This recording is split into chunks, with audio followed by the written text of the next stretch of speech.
আজকের আলোচনায় থাকছে ইব্রাহিমী চেতনা, মুমিনের বুদ্ধিবৃত্তিক সাহস ও নৈতিক দৃঢ়তা নামে একটি ইসলামী প্রবন্ধ। এই প্রবন্ধটি লিখেছেন ডক্টর মুহাম্মদ আকরাম নদভী।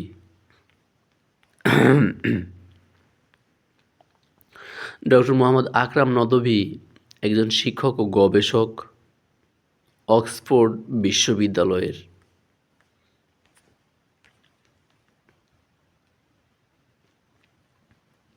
তাহলে মূল প্রবন্ধটি শুরু করছি। শিরোনামটি আবার পড়ছি, মুমিনের বুদ্ধিবৃত্তিক সাহস ও নৈতিক দৃঢ়তা।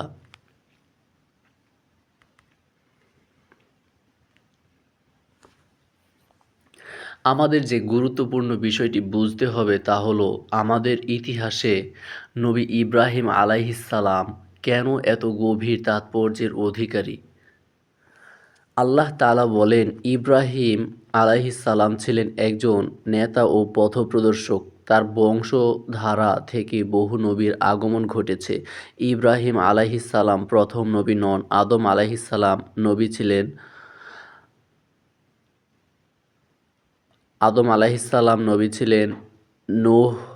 নূহ আলাইহিসসালাম নবী ছিলেন এবং তাদের পরও অসংখ্য নবী আলাইহিসসালাম এসেছেন। সময়ের প্রবাহে মানুষ আল্লাহর দ্বীনের মুখোমুখি হয়েছে, কিন্তু তার মর্ম ও আত্মাকে ভুল বুঝেছে।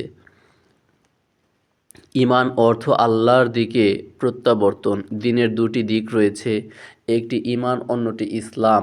ঈমান বুদ্ধিবৃত্তিক, এতে বোঝাপড়া জড়িত।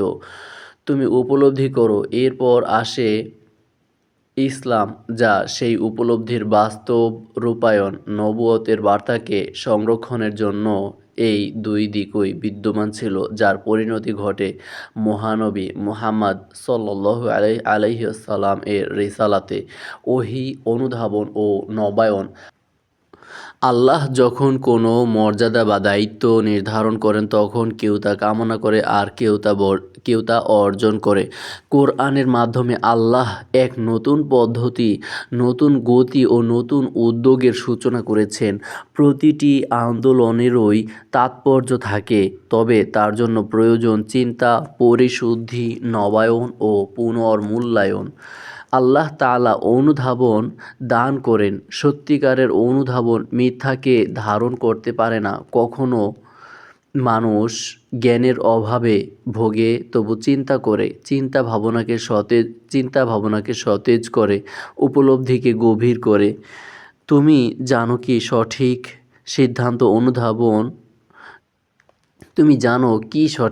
কিন্তু অনুধাবন সেই সঠিকটিকে পূর্ণতা দিয়ে ধরতে চায়। জ্ঞান যখন অন্তরে প্রথিত হয়, তখন তা শক্তিতে রূপ নেয়। আল্লাহ এটাই চান। মিল্লাত শব্দটি জীবিত অভিজ্ঞতা, সচেতনতা ও উপলব্ধির নাম। দ্বীন আল্লাহর পক্ষ থেকে, কিন্তু ইব্রাহিম আলাইহিসসালাম এর মিল্লাত মানে অভিজ্ঞতার মাধ্যমে অর্জিত সচেতনতা। এই দিক থেকেই ইব্রাহিম আলাইহিসসালাম হয়ে ওঠেন আদর্শ ও অনুসরণীয় দৃষ্টান্ত। হানিফ পথ ও সমালোচনামূলক চিন্তা। দ্বীন আল্লাহরই, তবু আল্লাহ ইব্রাহিম আলাইহিসসালাম এর মিল্লাত প্রতিষ্ঠা করেছেন। ইব্রাহিম আলাইহিসসালাম এর সম্প্রদায় ছিল হানিফ পথে, সরল ও অবিচল পথে অগ্রসর। কেউ যদি জিজ্ঞেস করে কেন এই পথই সত্য, তবে গভীরভাবে চিন্তা করতে হবে। যেমন নিউটনের মতো চিন্তাবিদরা বাস্তবতাকে সূক্ষ্মভাবে বিশ্লেষণ করেছেন, তেমনি ইব্রাহিম আলাইহিসসালামকে বুঝতেও গভীর চিন্তার প্রয়োজন। সামুদ ও আরবের জনগণকে নির্দেশ দেওয়া হয়েছিল, দেখো, ভাবো, বোঝো। যখন সামুদরা পথনির্দেশ উপেক্ষা করল, তো ধ্বংস নেমে এলো। নবীরা তাদের বার্তা বারবার পৌঁছে দিয়েছেন। প্রশ্ন যদি সঠিকভাবে উত্থাপিত হয়, তবে পর্যবেক্ষক সঠিক কর্মে বাধ্য হয়। রূপ ও সার, খাদ্য, সংস্কৃতি ও ধর্ম। খাদ্যের কথা ধরো, খাওয়া মানে শুধু বিরিয়ানি, সমুচা কিংবা কাবাব নয়। খাওয়া মানে পুষ্টি ও শক্তি অর্জন। সংস্কৃতি প্রায়ই এই বাস্তবতাকে বিকৃত করে। সারবস্তুর বদলে বাহ্যিক ভোগে মনোযোগ দেয়। ঠিক তেমনি ধর্মীয় মানুষ অনেক সময় সার না বুঝেই আচার পালন করে। ইব্রাহিম আলাইহিসসালাম মানুষকে তাদের ফিতরাত স্বভাবজাত প্রকৃতি জাগ্রত করতে চেয়েছিলেন এবং প্রশ্ন তুলতে বলেছিলেন, কেন তোমরা উপাসনা করছো? সত্যিকারের ইবাদত আসে অনুধাবন থেকে, অন্ধ অনুকরণ থেকে নয়। বোঝাপড়াহীন অভ্যাসগত ইবাদত বারবার স্মরণ করিয়ে দেওয়ার মুখাপেক্ষী, যাতে সচেতনতা পুনর্জীবিত হয়। বুদ্ধিবৃত্তিক সাহস ও নৈতিক স্বাধীনতা। ইব্রাহিম আলাইহিসসালাম সত্যের সন্ধানে নিজ সম্প্রদায় ত্যাগ করেছিলেন, প্রয়োজনে একাকী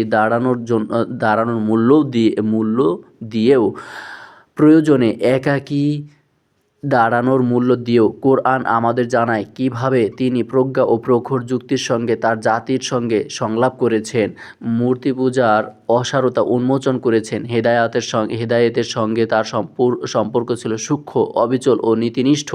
প্রতিটি ধর্মই স্বীকার করে মানব জীবনের সুখ দুই প্রকার, বুদ্ধিবৃত্তিক সুখ ও আত্মিক সুখ। বুদ্ধিবৃত্তিক সুখ আসে যখন মানুষ বুঝতে পারে কেন ঘটনাগুলো ঘটে, আর আত্মিক সুখ জন্ম নেয় যখন নৈতিক চেতনা আল্লাহর সন্তুষ্টির সঙ্গে সঙ্গতিপূর্ণ হয়। কিন্তু সংস্কৃতি অনেক সময় ধর্মকে ফাঁপা আচারেই সীমাবদ্ধ করে ফেলে। ইব্রাহিম আলাইহিসসালাম এমন ধর্ম প্রত্যাখ্যান করেছিলেন যার মধ্যে বুদ্ধিবৃত্তিক স্বচ্ছতা ও নৈতিক দৃঢ়তা নেই।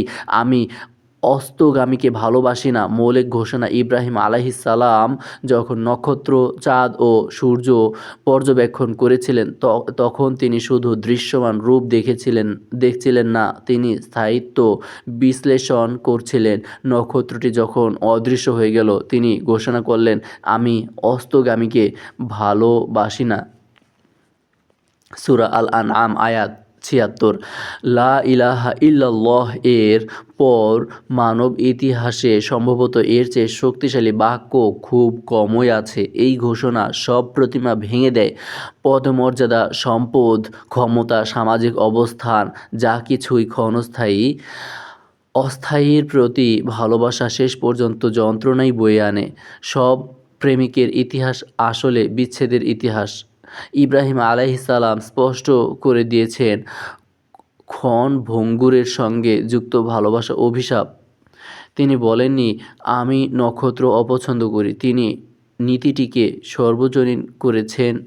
যা বিলীন হয়ে যায় তা চূড়ান্ত ভালোবাসার যোগ্য নয়। তাওহীদ ও সালাতের কোরআনিক বিন্যাস। এই ঘোষণায় সূরা আনআমের কেন্দ্রে অবস্থান করছে, যেখানে তাওহীদ সর্বোচ্চ স্পষ্টতা ও দৃঢ়তায় উপস্থাপিত। এর কেন্দ্রীয় চরিত্র ইব্রাহিম আলাইহিসসালাম। আল্লাহ চান এই সত্য প্রতিটি হৃদয়ে ও প্রতিটি বুদ্ধিতে প্রথিত হোক। এ কারণে আল্লাহ ৫ ওয়াক্ত সালাতকে সূর্য, চন্দ্র ও নক্ষত্রের গতিবিধির সঙ্গে সম্পৃক্ত করেছেন, যাতে প্রতিদিন মুমিনদের স্মরণ করিয়ে দেওয়া হয় ইব্রাহিম আলাইহিসসালাম এর সেই ঘোষণার কথা। হানিফিয়াতের অর্থ। হানিফ শব্দের দুটি অর্থ আছে। ১. সব কিছু থেকে মুখ ফিরিয়ে নেওয়া।